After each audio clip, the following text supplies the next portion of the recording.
Hello everybody, and welcome back to the channel. This is episode 33 of my investing journey, where I share what I've contributed, what I bought, the income that I have received, how the portfolio performed, and what I learned during the week. This week was definitely a tougher one.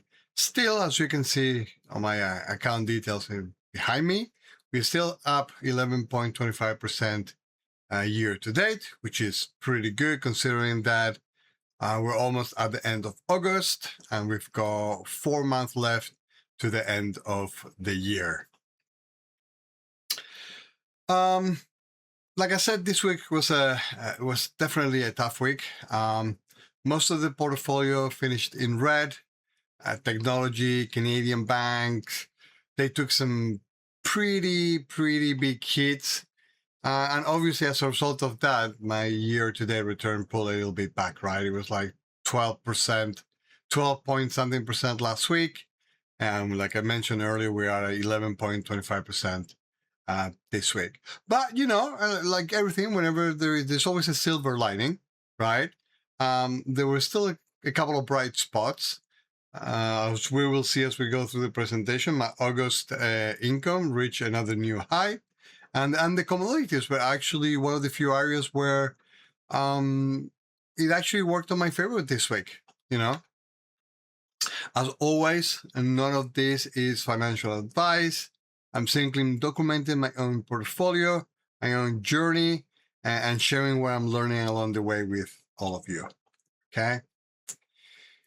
All right, so as always, consistency. Now, if you can not say anything else, consistency at least is something that we definitely keep up to. So I contributed my regular $75 contribution.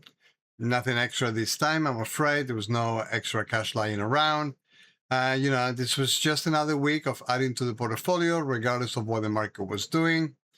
And on a week where most of my holdings were red, this contribution actually becomes a little bit more interesting because I'm buying into lower prices, right? Rather than keep chasing everything higher as it's been for the past few months.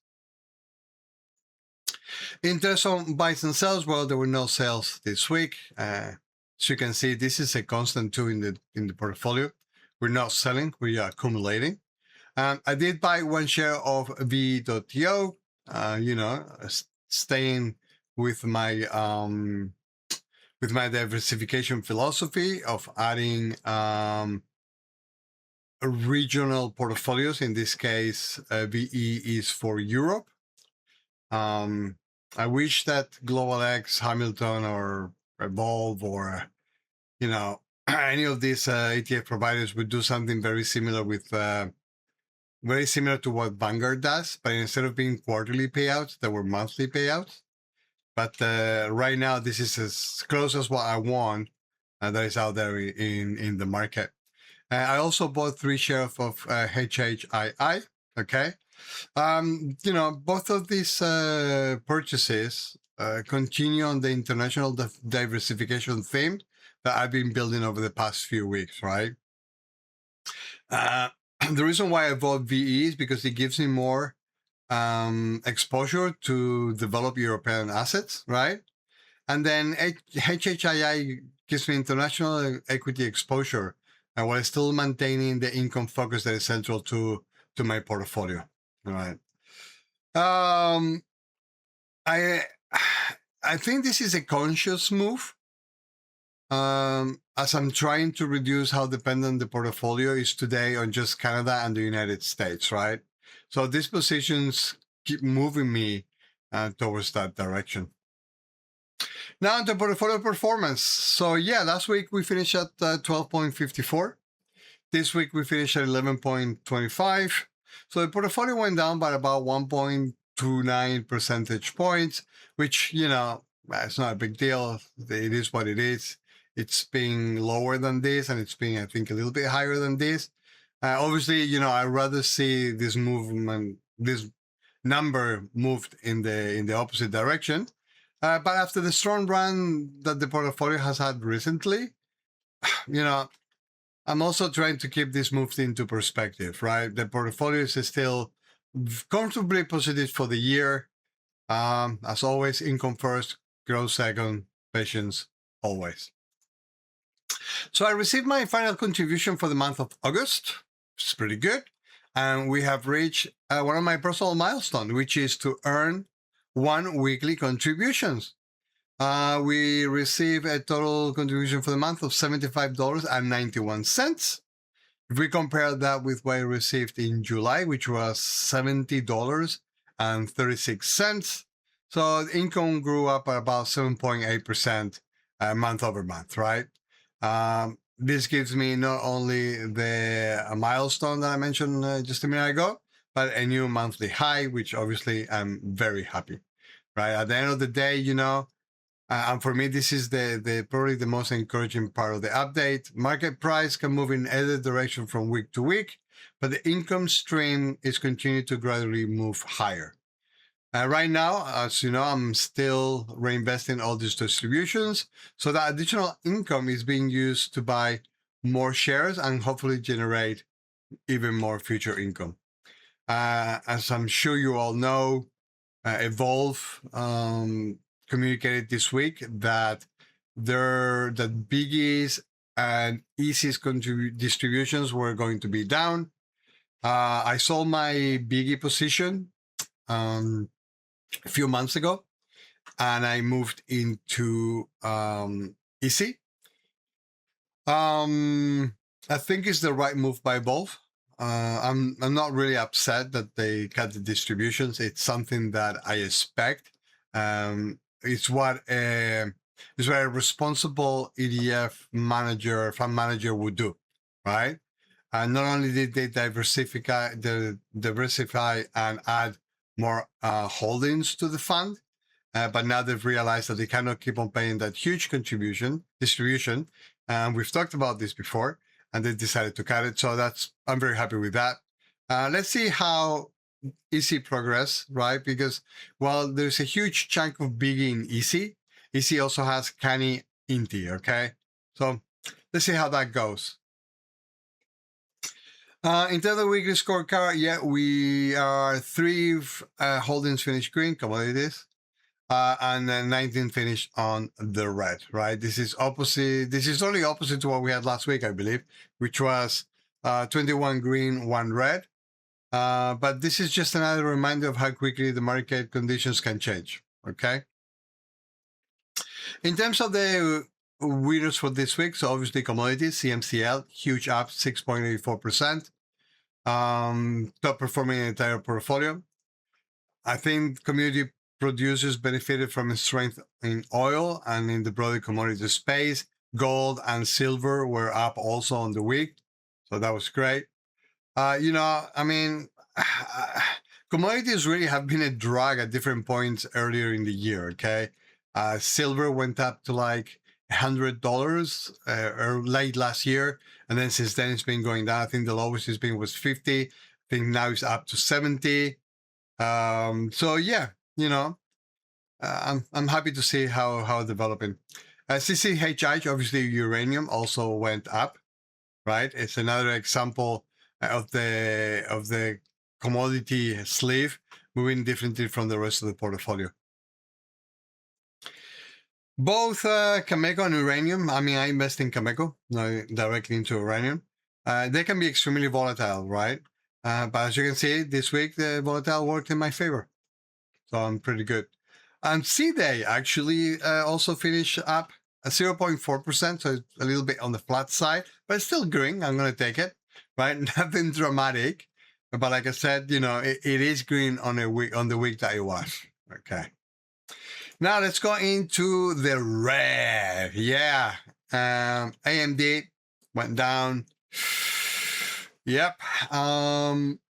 AMD has been up a lot. So the fact that it goes down a little bit, not a big deal, right?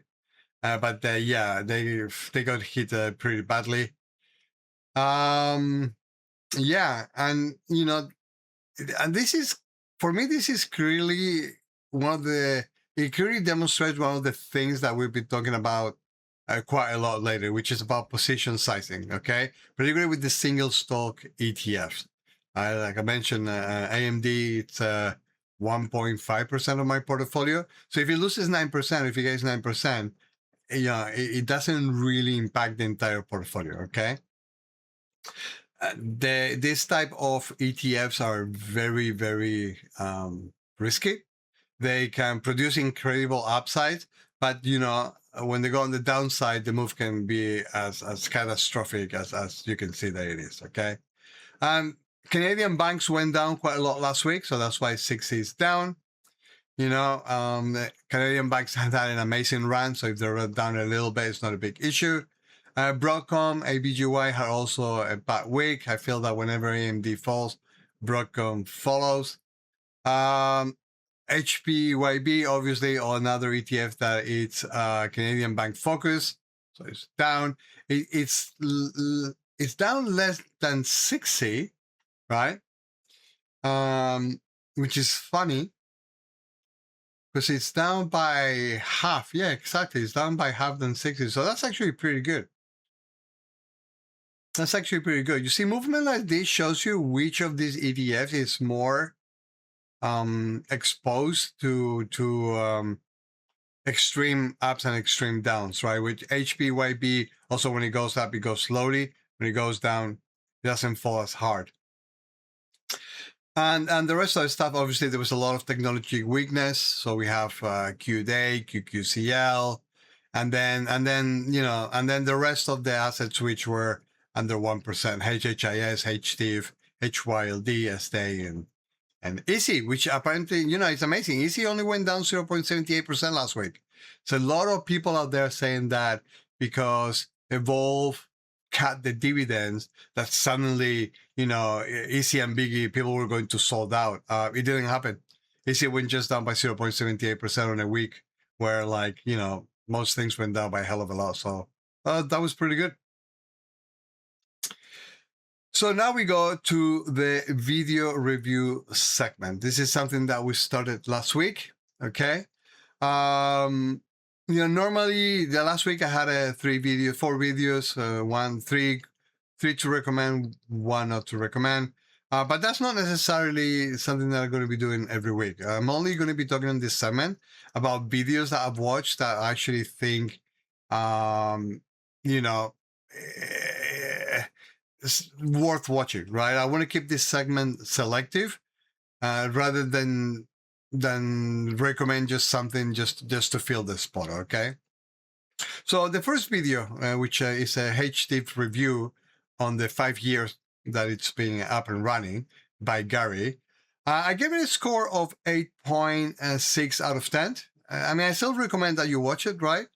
I liked it because obviously it does a very good job at explaining that HDIV it's about more than just a high headline yield, right? Gary discusses distribution growth, diversification, total return, which are increasingly important things that I'm looking at my own portfolio. HDIV is one of my larger core positions. So obviously the discussion that Gary was sharing with us, I feel that it's very relevant to myself. The reason why I didn't score it higher is that the video felt a little bit too promotional, right? The video was being sponsored by Hamilton, and I personally would have liked to see a little bit more discussion, a little bit more insight, around how the 20% leverage help HDIV, how the NAV may have behaved during a major downturn. I know that it was important during the 2022 downturn, and then it actually recovered faster than a lot of ETFs down there. But I wish Gary could have gone a little bit into that, right? And then, maybe he could have also talked about whether the distribution growth is sustainable over a full market cycle. Overall, I think it's a very good introduction to HDIV. Happy birthday on the 5 years. But I wouldn't treat it as a complete independent analysis, right? So as it stands, I'm going to give it an 8.6 out of 10. I do recommend it, but, with the caveats. Now, the video 2 is by Mountain Finance, Candace. I gave it a score of 9 out of 10. I highly recommend it. This was definitely my favorite video of the week. And the big takeaway is something that I've been learning in my own portfolios, right? Great individual ETFs don't automatically create the best portfolio. Okay, what matters is how everything works together. Income, growth, diversification, weighting, overlap, and obviously total return. I like that Candice actually tested different portfolios with real performance data, and she openly admitted that the results actually did surprise her, right? And that's very important. It's easy to assume one portfolio should perform better because it looks better on paper, but the actual data can challenge those assumptions. I also like the way that she used AI, not as something that magically suddenly, tells you what you have to buy, but as a research tool that can help you generate ideas and test different approaches. My only caution here is the time frame. The test just covered 1 year. For me, this is nowhere near enough time to declare one portfolio structure permanently better than another. Okay, because different strategies can perform very differently across different market cycles. But, overall, I thought this was generally useful. 9 out of 10, highly, highly recommended. So, the final takeaway for the portfolio. Obviously, we're going to stay the course. We're going to trust the plan. We've got 8.5 years to go. We're going to be focusing on the long term, right? Cash flow is king. We need to make sure that those monthly contributions keep increasing. Diversification definitely works. Consistency compounds. And we're going to stay positive. We're going to stay positive, and we're going to adapt to the market as things change as we go, right? We don't chase the market. We build our future. And that's pretty much it. And that is pretty much it for this week. So thank you so much. I will be seeing you all for episode 34. There won't be an episode next week because as I speak, I'm actually driving on my way to Montreal for a vacation with the family and a trip to Eastern Canada. So I will be seeing you all for episode 34 in 2 weeks. Thank you so much. Take care. Bye-bye now.